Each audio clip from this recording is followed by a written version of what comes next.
Hello, my fellow YouTubers. This is the second in my series of movie reviews. First off, appreciate everyone checking out the first video. Of course, still look at it. It's a great comparison piece between the two Hawk movies that came out in years, and it's just it's relatively unbiased. I'm a little biased, but whatever. Check it out, like it, share it. Now, this is a review of a requested piece from one of my Facebook friends about the movie Speed Racer. And Speed Racer is a movie that I watched, and at first I didn't like it too much because it was just a typical cartoony movie by the Wachowskis. But the sole problem I had with Speed Racer wasn't because it was a horrible film, but it was another example of my main problem with the Wachowskis as directors, is that they present great ideas, great story elements that I feel they don't follow through all the way through as they should, and they don't explore these ideas in depth.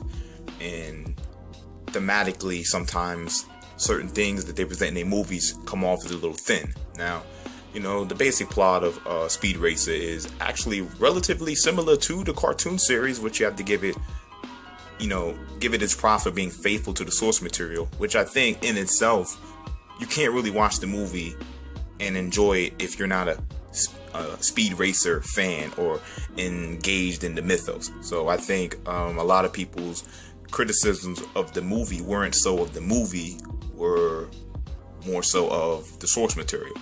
I thought the action was crazy. I thought some of the action scenes, the racing scenes in particular, special effects looked cartoony, but they were very kinetic, very full of high octane energy, which I can appreciate. I like to see shit whiz around on screen. The races themselves, you can tell they took a lot of time to try to make a cool racing movie, which in that respect, it succeeded in. The fight scenes were crazy, especially one fight scene in particular with the main character, Matthew Fox. I thought it was well scripted, and you can tell that the Wachowskis know how to stage a fight scene. That's without question. So the fighting in the movie was especially well done. The action scenes were especially well done. The characters, these are characters that were actually relatively faithful to the source material. I can't say that, the character development was deep, but it serviced what it was supposed to be, a fun movie. Of course, it's not as thematically deep as I would want it. I like very psychoanalytical movies, but for a movie to be, enthralled with this much passion and fun, you have to appreciate it for what it is. And I especially liked it when compared to other manga adaptations that, for the most part, it was relatively in the spirit of Speed Racer.